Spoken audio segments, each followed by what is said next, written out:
Hi friends, இன்னைக்கு நம்ம சூப்பரான ஒரு ரொட்டி தாங்க பார்க்க போறோம். அதுவும் ராகி மாவை வச்சு பார்க்க போறோம். இது வந்து ரொம்ப ஹெல்த்தியான ஒரு டிஷ்ஷுங்க. குழந்தைங்களுக்கு பெரியவங்களுக்கு எல்லாத்துக்குமே கொடுக்கலாம்.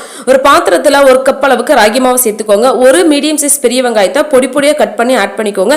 ஒரு 1/4 கப் அளவு தேங்காய், 4 பச்சை மிளகாய் சேர்த்து உப்பு கூட சேர்த்துக்கோங்க. நல்லா ராவை ஃபஸ்ட்டு பிசைஞ்சு எடுத்துருங்க. ஏன்னா அந்த மாவு உப்பு எல்லாமே ஈவனாக வரணும். இப்போ கொஞ்சம் கொஞ்சமாக தண்ணி சேர்த்து சப்பாத்தி மாவு அளவுக்கு பிசைஞ்சுக்கோங்க.